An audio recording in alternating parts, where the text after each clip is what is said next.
بسم اللہ الرحمن الرحیم۔ عقیدہ و ایمان۔ اسلام میں اعتقادات کی بنیاد اللہ تبارک و تعالیٰ کی توحید پر ہے۔ اسلام کا تصور توحید سب سے زیادہ کامل و مکمل اور جامع ہے۔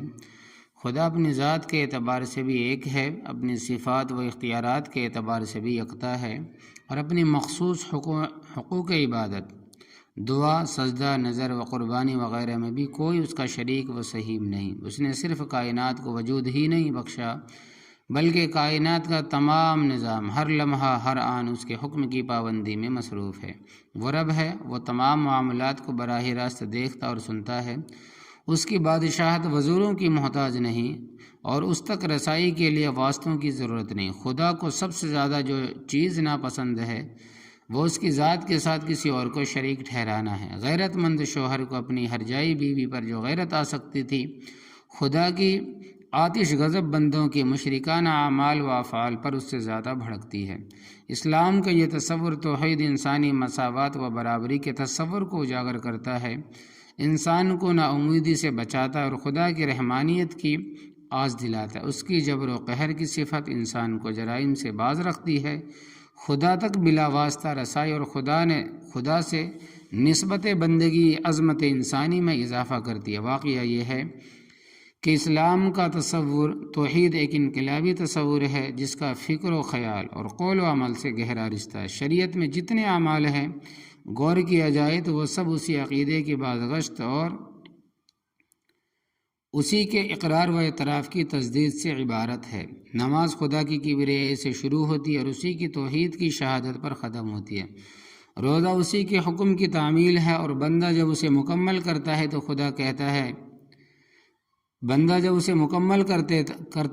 کہتا ہے خدایا میں نے تیرے ہی لیے روزہ رکھا ہے، اللہم لک صمت۔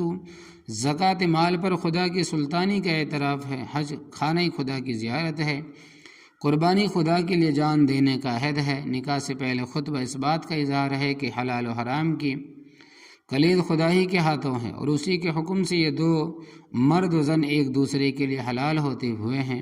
اٹھتے بیٹھتے، سوتے جاگتے، چلتے پھرتے، کھاتے پیتے، خوشی اور غم کے موقع پر جتنی دعائیں ہیں اور جو بھی اذکار منقول ہے، وہ سب خدا کی قدرت کے اعتراف، اس کی نعمت پر شکر، اور مصیبت میں اسی کی طرف رجوع اور اسی سے مدد خواہی اور استعانت کے سوا اور کیا ہے۔ افسوس کہ عقیدہ توحید جو مسلمانوں کے لیے سب سے بڑا سرمایہ فخر تھا، اقوام عالم جس کی معقولیت پر رشک کرتی ہے، اور انہوں نے دیکھا دیکھی بگڑی ہوئی شکل میں صحیح اپنے یہاں توحید کے لیے جگہ پیدا کی، وہی امت مرحومہ آج شرک کے دام ہم رنگ میں پھنسنا چاہتی ہے۔ آج اس کی جبی انسانوں اور انسانی قبروں اور مزاروں اور آستانوں کی خاک عزلت کو اپنے لیے تمغہ امتیاز اور تغرہ افتخار بنائی ہوئی ہے۔ جوتشیوں کے پاس جانا۔ اسلام کا تصور یہ ہے کہ صرف اللہ تبارک و تعالیٰ ہی غیب کی باتوں سے باخبر ہے، خدا کے سوا کوئی انسانوں کے مستقبل میں پیش آنے والے واقعات اور حالات سے باخبر نہیں۔ رسول صلی اللہ علیہ وسلم نے ارشاد فرمایا کہ جو کسی کاہن کے پاس آیا اور اس کی باتوں کی تصدیق کی، اس نے قرآن مجید کو جھٹلایا، فقد کفر بما انزل علی محمد، اس میں وہ تمام لوگ داخل ہیں جو قسمتوں کا حال بتاتے ہیں، پنڈت ہو، جوتشی ہو، جھوٹے درویش ہو یعنی جھوٹے فقیر ہوں، سڑکوں پر بیٹھ کر تماشا کرنے والے ہوں، اور ان کو اجرت کے طور پر کچھ دینا بھی حرام ہے، اور ان کی خبروں پر یقین کرنا، اس پر اعتقاد رکھنا بقول ملا علی قاری کفر ہے۔ یعنی ملا علی قاری رحمۃ اللہ علیہ کے یہاں یہ شخص کافر ہے۔ بدعت اور اس کی پہچان۔ بحیثیت مسلمان ہم اس بات کا عقیدہ رکھتے ہیں کہ خدا نے اپنے آخری پیغمبر علیہ الصلاۃ والسلام کے ذریعہ اپنی رضا و خوشنودی اور خیر کی تمام باتیں بتا دی ہے۔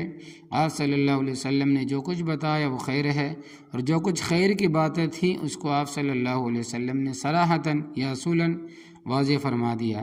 اس لیے اب دین میں کسی بات کا اضافہ اور کمی بیشی کرنا جائز نہیں، اور غضب خداوندی کا باعث ہے، اسی کو شریعت کی اصطلاح میں بدعت کہتے ہیں۔ پس بدعت دین میں شریعت کے مشابہ ایسا خود ایجاد کردہ عمل ہے جس سے اللہ تبارک و تعالیٰ کی عبادت اور رضا جوئی میں مبالغہ مقصود ہے۔ رسول اللہ صلی اللہ علیہ وسلم نے ارشاد فرمایا کہ ہر بدعت گمراہی ہے۔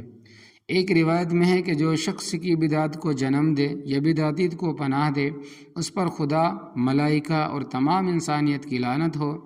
صحابہ کرام رضی اللہ عنہم اور سلف صالحین نے بھی بدعت کے بارے میں ایسی ہی شدت برتی ہے۔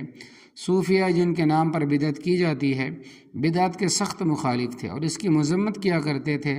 حسن بصری رحمۃ اللہ علیہ فرمایا کرتے بدعتی کے ساتھ اٹھنا بیٹھنا نہ رکھو، یہ دل کو بیمار کرتا ہے۔ فضیل ابن عیاض رضی اللہ تعالیٰ عنہ فرماتے جو بدعتی کے ساتھ بیٹھے وہ حکمت دین سے محروم رہے گا۔ حضرت شیخ عبد القادر جیلانی رحمۃ اللہ علیہ اپنے خطبات میں بدعات سے بطور خاص منع فرماتے تھے۔ حضرت مجدد الفسانی رحمۃ اللہ علیہ بدعت سے پناہ مانگتے تھے۔ فقہا نے لکھا ہے کہ بدعتی کی اقتداء مکروہ ہے۔ بدعات جو ہمارے یہاں مروج اور ذہن نشین ہے، افسوس کہ ان کی فہرست بہت طویل اور ناسمجھی اور خدا نہ ترسی کی وجہ سے طویل تر ہوتی جاتی ہے۔ ان میں بعض تو اعتقادی بدعات ہے جو درجہ کفر کو پہنچی ہوئی ہے، اور بعض عملی بدعات ہے ان کا ارتکاب کبائر میں داخل ہے، یعنی کبیرہ گناہ ہے۔ یہاں ان میں سے ایک ایک کو ذکر کرنا مقصود نہیں، البتہ کچھ علامات ذکر کی جاتی ہے جو اصولی حیثیت کی حامل ہے، ان کے ذریعے کسی چیز کے بارے میں صحیح رہنمائی حاصل کی جا سکتی ہے۔ نمبر 1، جو عبادتیں انفرادی طور پر ثابت ہو ان کو اجتماعی طور پر انجام دینا جائز نہیں۔ نمبر 2، جو سنت سے خفا کے ساتھ ثابت ہو اس کو آہستہ ہی پڑھنا چاہیے، زور سے پڑھنا بدعت ہے، اسی لیے فقہا نے لکھا ہے کہ رفع الصوت بالذکر بدعہ، شریعت میں کسی عمل کے لیے کوئی مخصوص وقت مقرر نہ ہو، آپ اگر کسی وقت خاص ہی میں اس کو کیا جائے، اس کو اہمیت دی جائے تو یہ بھی بدعت ہوگا۔ چنانچہ شاطبی نے آپ صلی اللہ علیہ وسلم کی یوم پیدائش پر خصوصیت سے خوشیاں منانے کو بدعت قرار دیا ہے۔ کسی عمل کے لیے کوئی خاص کیفیت حیت ثابت نہ ہو اور اس کا التزام کیا جائے تو یہ بھی بدعت ہے۔ امام مالک رحمۃ اللہ علیہ کے زمانے میں اسکندریہ کے لوگ ایک جگہ جمع ہو کر قرآن مجید کی ایک سورہ کی اجتماعی قرأت کیا کرتے تھے۔ حضرت امام مالک رحمۃ اللہ علیہ نے اس کو بدعت قرار دیا۔ ایسا عمل جس سے دین کے کسی کام میں کمی یا اضافہ کا وہم ہو سکتا ہو یا نسبتاً کم اہم امر کے متعلق زیادہ اہمیت کا اظہار ہوتا ہو تو یہ بھی ممنوع ہے، اور علماء نے اس کو بھی بدعت میں شمار کیا تاکہ یہ عوام لوگوں کے لیے غلط فہمی کا موجب نہ بن پائے۔ دین میں جو چیز واجب نہ ہو اس کا اس درجے التزام کہ اگر اسے نہ کیا جائے تو لوگ اسے مطعون کرنے لگے، اس کے ضروری ہونے کا وہم ہونے لگے، بدعت ہے۔ جو عمل خیر کسی خاص کام کے لیے ثابت نہ اس کا کرنا بھی بدعت سے خالی نہیں۔ چنانچہ ہشام ابن عبد الملک نے عیدین کے لیے اذان اور اقامت کا سلسلہ جاری کیا تو علماء نے اس کو بدعت اور مکروہ قرار دیا کہ اذان اس موقع پر خاص پر ثابت نہیں۔ غیر مسلموں سے دینی امور میں تشبہ بھی بدعت ہے، مثلا غیر مسلموں کے مختلف طبقات مخصوص رنگ کے لباس استعمال کرتے ہیں۔ اب بعض صوفیہ زور نے بھی مخصوص رنگ جیسے سبز یا زرد لباس کے استعمال کا خود کو پابند کر لیا، علماء نے اس کو بھی بدعت قرار دیا ہے۔ یہ چند اصول ذکر کر دیے گئے جن سے بدعت کی شناخت میں سہولت ہو۔ تفصیل کے لیے علامہ شاطبی کی مایہ ناز تالیف الاعتصام اور مولانا محمد سرفراز خان کی راہ سنت نیز راقی میں سطور کی مروجہ بدعات فقہ اسلام کی نظر میں کا مطالعہ کیا جا سکتا ہے۔ تاہم یہ بات واضح رہے کہ بدعات میں حسنہ اور رسیہ کی تقسیم اور کچھ بدعاتوں کو جائز قرار دینا محض ایک دھوکہ اور مغالطہ ہے۔ حقیقت یہ ہے کہ امور دین میں جو بھی بدعت ہو سب مذموم اور گمراہی ہے۔ آپ صلی اللہ علیہ وسلم کی زبان حق ترجمان کا ارشاد ہے کہ ہر بدعت گمراہی ہے۔ کل محدث بدعہ وکل بدعۃ ضلالہ وضلالۃ فی النار۔ امام شاطبی کا بیان ہے کہ حسنہ اور سیاح کی تقسیم پر کوئی دلیل شرعی موجود نہیں، اور مجدد الفسانی رحمۃ اللہ علیہ نے اپنے مکاشفہ بیان کیا ہے کہ کسی بدعت میں نور نہیں۔ تفصیل کے لیے مذکورہ کتابیں دیکھی جائے۔